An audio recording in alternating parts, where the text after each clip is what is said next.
नमस्कार प्रिय विद्यार्थियों, स्वागत आपका अपने YouTube चैनल समर्पण संस्कृत क्लासेस पर।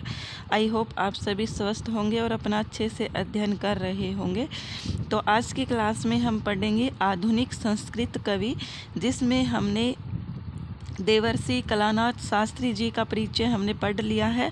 तो अगर आपने वो क्लास नहीं देखी है तो आप क्लास देख लीजिएगा। अब हम करेंगे भट्ट मथुरानाथ शास्त्री जी का परिचय। कौन थे भट्ट मथुरानाथ शास्त्री? तो ये हमारे आधुनिक संस्कृत कवि जो देवर्षि कलानाथ शास्त्री के पिता भी जाने जाते हैं, पिता भी है। तो यहाँ पर आपको ये याद रखना है कि कलानाथ शास्त्री के पिता कौन है? भट्ट मथुरानाथ शास्त्री जी इनके पिता हैं। तो आइए अब हम शुरू करते हैं भट्ट मथुरानाथ शास्त्री जी का परिचय। तो आप सभी स्क्रीन पर देख सकते हैं, ये है हमारे कौन? भट्ट मथुरानाथ शास्त्री जी। कौन है? भट्ट मथुरानाथ शास्त्री जी। अब हम इनके परिचय के बारे में जानते हैं। तो सबसे पहले हम इनका जन्म जानेंगे कि इनका जन्म कब हुआ। इनका जन्म हुआ 1889 ईस्वी में। कब हुआ? 1889 ईस्वी में।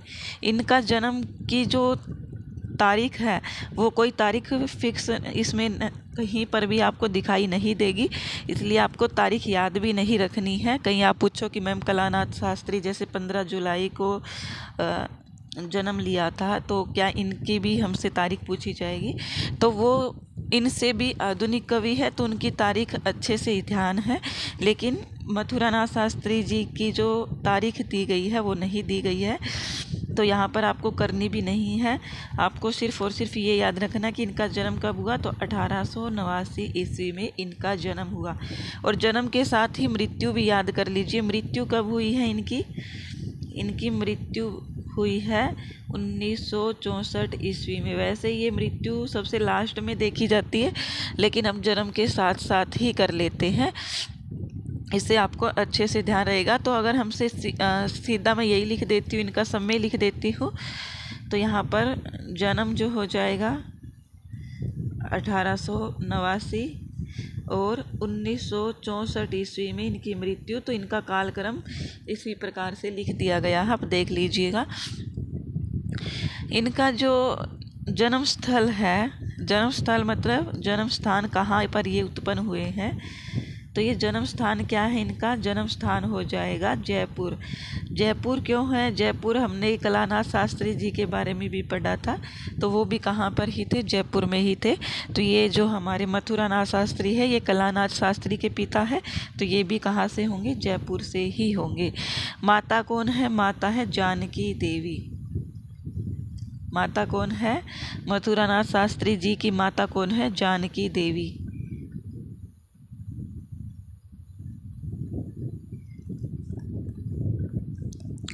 इनके तो सभी के सभी नाम ही ऐसे रख रखे हैं, जानकी। और देखो इनके पिता का नाम भी क्या है? द्वारकानाथ। क्या है? द्वारकानाथ। द्वारकानाथ।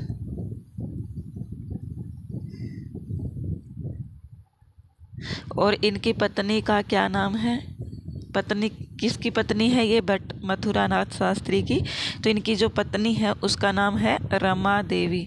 और आप मुझे कमेंट में ये ज़रूर बताओगे, आज का आपका एक क्वेश्चन है जो मैं अभी लिख देती हूँ।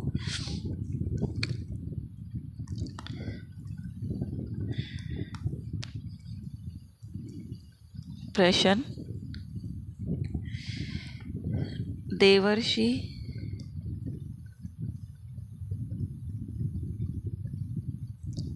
कलानाथ शास्त्री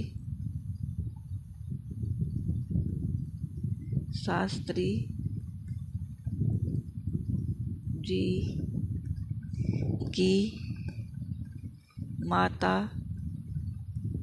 का नाम क्या है? ये आप मुझे कमेंट करके बताओगे। मैंने कलानाथ शास्त्री का पूछा है, कहीं आप भट्ट मथुरानाथ शास्त्री की माता का नाम भेजो।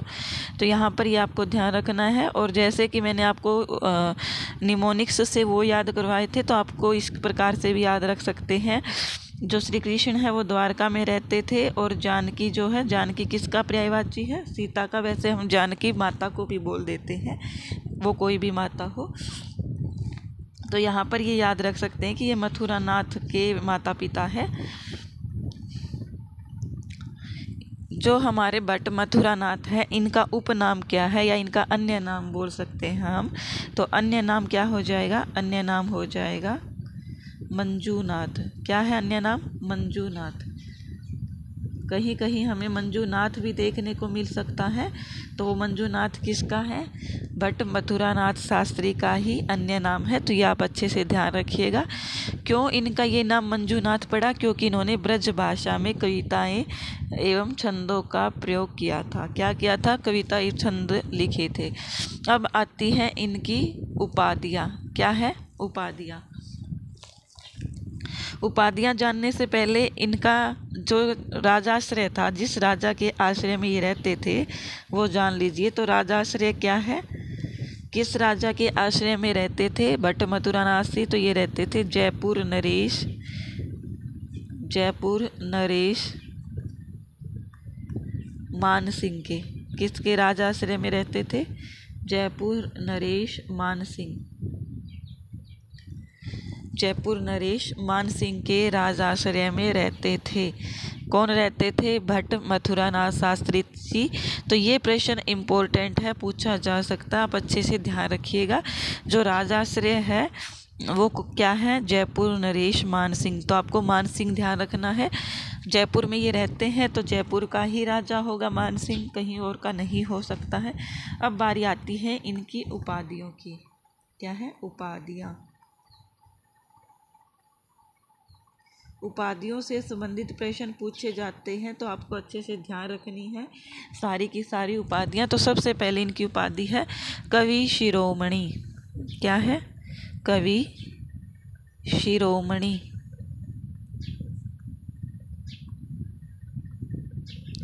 कवि शिरोमणि इनकी उपाधि है। फिर आती है दूसरी उपाधि कवि सार्वभौम। क्या है? सार्वभौम।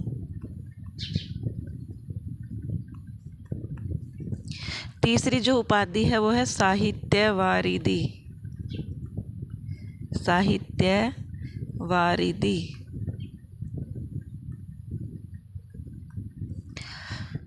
चौथी उपाधि है विद्याभूषण। क्या है? विद्याभूषण। और जो पांचवी उपाधि आती है इनकी वो क्या है? आशु कवि। क्या है? आशु कवि। तो ये आपको अच्छे से इनकी उपाधि भी याद रखनी है। उपाधियों से संबंधित प्रश्न पूछे जाते हैं। तो कौन कौन सी उपाधि है इनकी? सबसे पहली है कवि शिरोमणि, फिर है कवि सार्वभौम, फिर है साहित्यवारिधि, फिर है विद्याभूषण और फिर है आशु कवि। तो ये सभी उपाधियाँ इनकी ध्यान में रखनी है। किन की है ये उपाधियाँ? तो ये सभी की सभी उपाधियाँ हैं भट्ट मथुरा नाथ शास्त्री की। किन की है? भट्ट मथुरा नाथ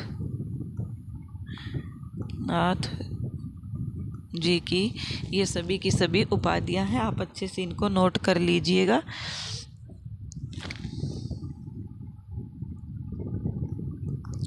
इसके बाद आता है कि राजस्थान संस्कृत संस्थान नई दिल्ली द्वारा इनके ग्रंथों को मंजूनाथ ग्रंथावली नाम से प्रकाशित किया गया।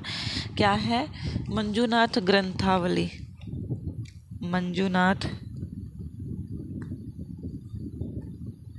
ग्रंथावली। मंजूनाथ कौन है? भट्ट मथुरा नाथ शास्त्री है। तो मंजूनाथ ग्रंथावली नाम से प्रकाशित, और प्रकाशित किसने किया है? तो ये किया है राजस्थान संस्कृत अकादमी नई दिल्ली। क्या है? राजस्थान संस्कृत संस्थान नई दिल्ली द्वारा। क्या है? नई दिल्ली द्वारा। राजस्थान संस्कृत संस्थान नई दिल्ली द्वारा मंजूनाथ ग्रंथावली के अंदर सभी के सभी ग्रंथ इनकी जितनी भी रचनाएं हैं, जितने भी ग्रंथ हैं, उनको क्या किया है, मंजूनाथ ग्रंथावली में संग्रह करके प्रकाशित किया गया है। तो ये आप अच्छे से ध्यान रखिएगा, पूछा जा सकता है। किसने प्रकाशित किया ये भी पूछा जा सकता है, और किस नाम से प्रकाशित किया है तो ये भी पूछा जा सकता है। तो प्रकाशित किस नाम से किया गया है, ये है मंजूनाथ ग्रंथावली। किसके द्वारा प्रकाशित किया गया, तो ये किया गया राजस्थान संस्कृत संस्थान नई दिल्ली के द्वारा। आई होप आप सभी को समझ में आ गया होगा। इसके बाद हम करते हैं इनका उपन्यास। हमने कलानाथ शास्त्री का उपन्यास पढ़ा था, वो आपको कमेंट करके बताना है। ये आपके आज के 2 प्रश्न हैं, और प्रश्न इसलिए पूछती हूँ ताकि आपको अच्छे से ध्यान रहे। अगर आप वैसे नहीं बता सकते हैं तो आप गूगल से सर्च करके भी बता सकते हैं, या जिन्होंने नोट्स बनाए हैं वहाँ से भी आप देख करके बता सकते हैं। इससे क्या होगा कि जितने भी प्रश्न आपसे पूछे जाते हैं उन प्रश्नों को, अगर जैसे मैं प्रश्न पूछती हूँ वैसे अगर आपसे प्रश्न पूछ करके आप कमेंट में चाहे उसका देख कर रिप्लाई दो या फिर आपको याद हो उस तरह से रिप्लाई दो, लेकिन जब आप उसका कमेंट में रिप्लाई करते हो ना तो वो आप कभी भी नहीं बोलते हो। इसलिए आपसे डेली जितनी भी क्लासेस होगी आपसे 2 या 3 प्रश्न अवश्य पूछे जाएंगे। तो दूसरा आपका जो प्रश्न है वो है प्रश्न नंबर 2, कलानाथ शास्त्री द्वारा लिखा गया उपन्यास कौन सा है। कलानाथ शास्त्री द्वारा लिखा गया उपन्यास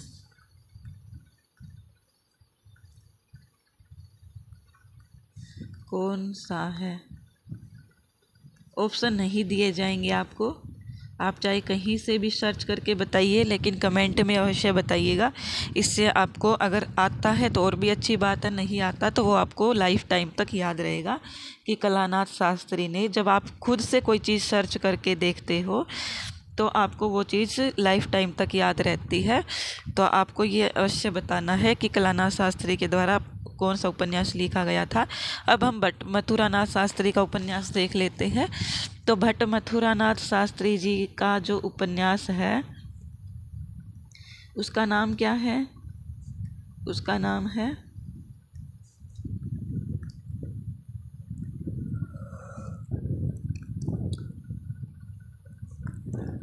रचित उपन्यास, क्या नाम है, आदर्श रमणी। क्या नाम है, आदर्श रमणी। जो हमारे पिता होते हैं वो हमेशा आदर्श की बातें ही बताते हैं, आदर्श का ही हमें ज्ञान कराते रहते हैं, हमें आदर्श बनना सिखाते हैं। तो आप इस प्रकार से भी याद रख सकते हैं कि आदर्श रमणी उपन्यास किसका है, पिता का है, और वो पिता कौन है, कलानाथ के पिता भट्ट मथुरानाथ शास्त्री है। तो आप इससे अच्छे से याद रख सकते हैं। अब है कि भट्ट मथुरानाथ शास्त्री सम्मान किस वर्ष से दिया जाने लगा। जो भट्ट मथुरानाथ शास्त्री सम्मान है, क्या है, भट्ट मथुरानाथ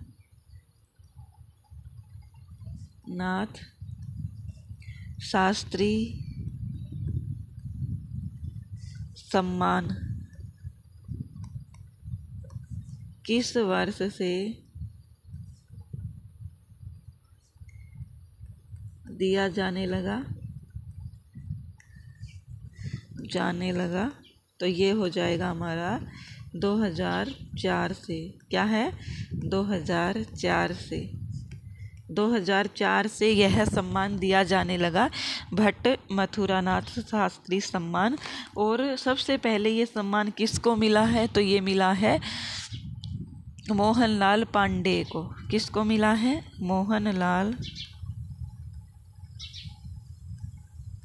मोहनलाल पांडे को 2014 में। क्या है, 2014 में भट्ट मथुरानाथ शास्त्री पुरस्कार से सम्मानित किया गया। किसको किया गया? मोहनलाल पांडे को 2014 में भट्ट मथुरानाथ शास्त्री पुरस्कार से सम्मानित किया गया। तो ये आप अच्छे से ध्यान रखिएगा।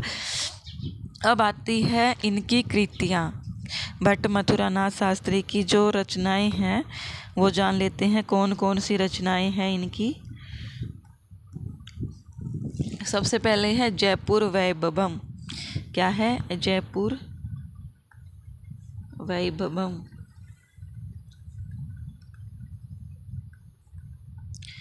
दूसरी है साहित्य वैभवम। क्या है? साहित्य वैभवम।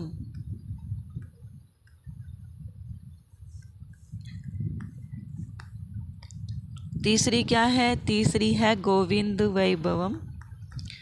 गोविंद वैभवम। जिस प्रकार से उनकी जो कलानाथ शास्त्री जी है उनकी रचनाओं में वल्लरी आ रहा था, इसी प्रकार से इनकी रचनाओं में वैभवम आ रहा है। तो ये आप ध्यान रखिएगा। जयपुर वैभवम, गोविंद वैभवम, साहित्य वैभवम। इसके बाद है गाथा सप्तशती। क्या है? गाथा सप्तशती। फिर आती है इनकी रचनाएं गाथा रत्न समुच्चय। क्या है? गाथा रत्न समुच्चय। समुच्चय, गाथा रत्न समुच्चय।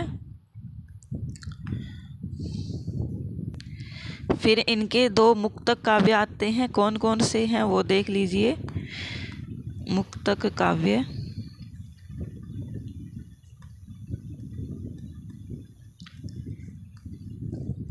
मनोलहरी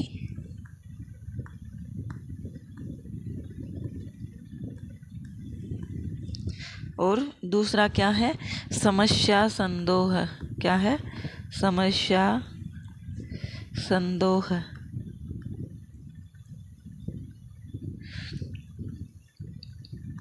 तो ये 2 इनके मुक्तक काव्य हैं। कौन कौन से हैं? मनोलहरी है और समस्या संदोह है। क्या है? मनोलहरी और समस्या संदोह। ये 2 क्या है? इनके मुक्तक काव्य है। फिर इन्होंने टीकाएं भी लिखी हैं। तो वो टीका भी हमें पता होनी चाहिए कौन से ग्रंथ के ऊपर किस नाम से टीका लिखी है। तो ये टीका हम देख लेते हैं। टीका आप सभी जानते ही हैं क्या होता है, क्योंकि आपने बहुत सी टीकाएं सुनी होगी। तो यहाँ पर ये देखिए, जो ईश्वर विलास महाकाव्य है। क्या है? ईश्वर विलास महाकाव्य। ईश्वर विलास महाकाव्य, इसके ऊपर कौन सी टीका लिखी है? तो इसके ऊपर टीका लिखी है विलासिनी टीका। विलासिनी टीका। क्या है? विलासिनी टीका। और दूसरी टीका किस पे है? दूसरी टीका है रस गंगाधर। रस गंगाधर। इस पर कौन सी टीका है? तो इस पर टीका का नाम है सरला टीका। क्या है? सरला टीका। और एक इन्फॉर्मेशन और आप सभी के लिए, अगर आप चैनल पर नए हैं तो चैनल को सब्सक्राइब कर लीजिएगा और क्लास को अधिक से अधिक शेयर कीजिएगा। और अगर आपको इसका PDF चाहिए, ये जितना भी करवाया गया है, अगर आप नोट्स बनाने के लिए अभी जैसे बहुत से कैंडिडेट या बहुत से स्टूडेंट ऐसे होते हैं जो बाहर जॉब भी करते हैं और साथ साथ स्टडी कर रहे होते हैं जैसे ही उनका समय मिलता है। तो अगर आपको नोट्स चाहिए तो आप क्या कीजिए, टेलीग्राम चैनल को सब्सक्राइब कर लीजिए। टेलीग्राम चैनल पर आपको नोट्स भेज दिए जाएंगे। टेलीग्राम चैनल को आप सब्सक्राइब कर लीजिएगा। और टेलीग्राम चैनल का भी यही नाम है जो हमारे यूट्यूब चैनल का नाम है, समर्पण संस्कृत क्लासेस। जैसे ही आप सर्च कीजिएगा आपको शायद 2 चैनल दिखाई देंगे, एक होगा हमारा ग्रुप और दूसरा होगा हमारा चैनल। तो आप दोनों को सब्सक्राइब कर लीजिएगा। PDF आपको चैनल पर भेजी जाएगी, ग्रुप पर आपको कोई भी PDF प्रोवाइड नहीं की जाएगी। इसलिए आपसे रिक्वेस्ट है कि आप दोनों को ही सब्सक्राइब कर लीजिएगा। कहीं आप सोचो कि हम सिर्फ ग्रुप कर लेते हैं। तो यहाँ पर आइए हम कंटेंट पर वापस आते हैं, ज़्यादा टाइम आपका खर्च नहीं किया जाएगा। तो यहाँ पर जो हमारी रस गंगाधर है, रस गंगाधर काव्य है, इसके ऊपर टीका लिखी गई है। क्या है टीका? सरला टीका। किसने लिखी है? भट्ट मथुरानाथ शास्त्री ने। अब तीसरी आती है कादम्बरी। क्या है? कादम्बरी। और कादम्बरी के ऊपर किस नाम से टीका है? तो कादम्बरी के ऊपर है चषक टीका। क्या है? चषक टीका। तो ये हमसे इम्पोर्टेंट है, प्रश्न में पूछी जा सकती है कि भट्ट मथुरानाथ शास्त्री ने कादम्बरी के ऊपर किस नाम से टीका लिखी है? तो वो लिखी है चषक। आप सभी को पता है कादम्बरी जो है, कादम्बरी एक प्रकार का नशीला पदार्थ भी हम मान सकते हैं। नशीला पदार्थ जिसको पी करके व्यक्ति धुत हो जाता है। तो कादम्बरी और चषक, चषक क्या होता है? गिलास होता है, और गिलास में डालकर ही हम नशीले पदार्थ का सेवन करते हैं। तो आप इस प्रकार से भी इसको याद रख सकते हैं। कादम्बरी के ऊपर कौन सी टीका लिखी है? चषक टीका लिखी है। फिर आती है इनकी एक पत्रिका। क्या है? पत्रिका। एक नहीं है, 2 है पत्रिका।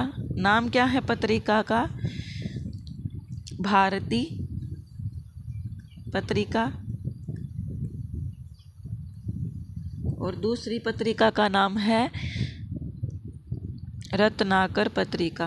क्या नाम है दूसरी पत्रिका का? रत्नाकर पत्रिका। तो ये जो दोनों पत्रिकाएं हैं ये क्या है? भट्ट मथुरानाथ शास्त्री के द्वारा लिखित पत्रिकाएं हैं। और ये कहाँ से प्रकाशित है? तो ये जयपुर से ही प्रकाशित है। जयपुर में ही भट्ट मथुरानाथ शास्त्री रहे हैं, तो वहीं से ये प्रकाशित है। और इसको याद करने के लिए आप अपनी तरफ से कोई भी ट्रिक या कोई भी निमोनिक्स बना सकते हैं। आप अच्छे से इसको याद कर सकते हैं। आपको कंटेंट इतना अच्छा दिया गया है, मुझे नहीं लगता है कि कोई भी इतना अच्छा कंटेंट आपको यूट्यूब पर फ्री में इतना अच्छा कंटेंट दे रहा होगा। तो इसलिए आप अच्छे से इसको ध्यान रखिएगा और आप लिख लीजिएगा। जितना लिख करके आप रिवीजन करोगे, बार बार क्लास सुनने से बेटर है कि आप लिख करके रिवीजन, अपने नोट्स स्वयं बना लीजिए और रिवीजन कीजिए। 5 मिनट के अंदर दोबारा रिवीजन हो जाता है, इतना बड़ा परिचय इनका नहीं है। आई होप आपको क्लास समझ में आई होगी। बने रहे हमारे साथ इसी चैनल पर। धन्यवाद।